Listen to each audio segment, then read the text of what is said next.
Good evening to Philhellenes, Greek Cypriots, and members of the Hellenic diaspora the world over. I'm Eraklis, Diamataris, and I welcome you to this week's edition of the National Herald's Happenings of the Week. Let's take a look at some of the week's top stories as reported by our newsroom. The sovereignty and territorial integrity of all countries should be protected and respected. U.S. State Department press spokesperson Ned Price replied in a briefing at the State Department on Thursday, responding to a provocative question from a Turkish correspondent regarding the Greek islands and what he claimed was their militarization.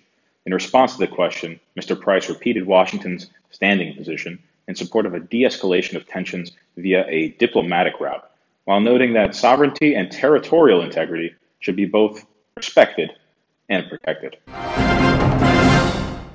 The University of Pennsylvania's Stavros Niarchos Foundation Pedia program is growing and evolving through further grant support from SNF.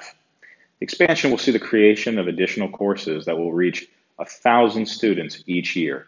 The growth of the SNF Pedia Fellows program will grow by a quarter more students than they already have, the advent of new programming open to all on campus, and support for student clubs to incorporate meaningful dialogue into their activities.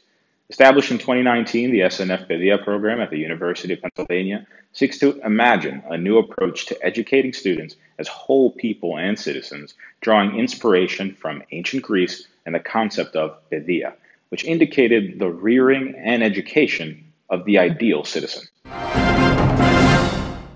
Breathe is a remarkable nonprofit organization that aims to have a measurable positive impact on the quality of life of individual Greeks and Greece as a whole through promoting mental health.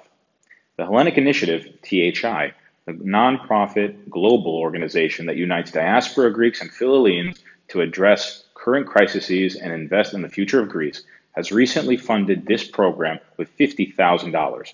THI also supports Breathe's broader mission, destigmatizing mental health, promoting self-care, and advocating for those who are silenced by any mental health issues. Breathe was born out of Princess Tatiana's passion and dedication to personal and social well-being, as well as from her own family's experience of having lost her father at a young age. The tragedy impacted her deeply and resulted in making it her mission to assist others struggling with their mental health. Keep up the great work. Greek Prime Minister Kyriakos Mitsotakis welcomed the upcoming end of Greece's enhanced economic surveillance by European institutions in a statement put out on Thursday evening. Earlier that day, the Eurogroup ministers responded positively to the European Commission's intention not to prolong enhanced surveillance after its expiration, which was to be on August 20th, 2022, given the successful delivery of the bulk of Greece's policy commitments, as they said following the meeting. In lauding the decision, Mitsotakis called the milestone an important national success for Greece and Greeks alike, adding that with the Eurogroup's seal of approval, our economy is now freed from the regime of enhanced surveillance. The Premier pointed out that a painful cycle that began 12 years ago is now closing, while a new era for independent choices is opening up for the country's development and the well-being of its citizens. This was yet another important step for Greece to remove its association as being the troubled economic child of Europe. With its reliance on Russian tourists, Cyprus is perhaps the European Union country most hurting over sanctions for the illegal invasion of Ukraine that bars Russian airlines from coming into the EU bloc. Long a haven for Russian investors and the wealthy hiding, critics say laundering, their money in the island's banks, Cyprus was reluctant about the total shutting out of Russian tourists due to sanctions. It could cost the country as much as 600 million euros in losses, according to the site Simplifying, with nearly 14% of the country's gross domestic product, or GDP, of 22.8 billion euros coming from foreign visitors. Russians and Ukrainians made up nearly 20% of tourists for the record year of 2019 before the COVID-19 pandemic hit in 2020. The justified sanctions over the illegal war that Russia started are cutting into Cyprus's hopes of a faster economic recovery from the pandemic. I'm now joined by the National Herald Assistant Executive Editor, Eleni Sakeli, who will talk to us about the grand opening of the newest Avra restaurant location. Eleni, over to you. Avra Estiatorio Rockefeller Center officially opened June 8th in New York City, the third Greek eatery from the Avra Group, which has sister locations on the Upper East Side and Midtown East.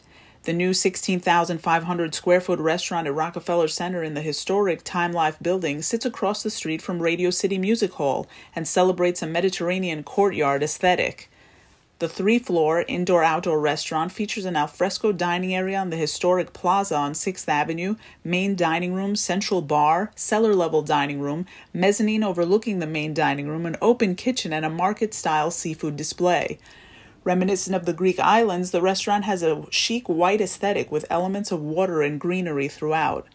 With a tailored menu curated by executive chef Armen Arsan and co-executive chef Jose Diaz, diners will experience iconic Avra-style Greek dishes and freshly caught seafood, among other delicious items. The grand opening party was held on June 9th in a festive atmosphere, with guests offering their best wishes for the restaurant's success.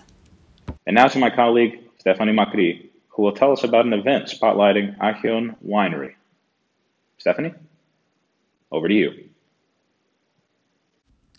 Achion Winery from the Peloponnese hosted a spectacular wine dinner at Hudson West Kitchen, organized in the context of the promotional program of the Greek women winemakers.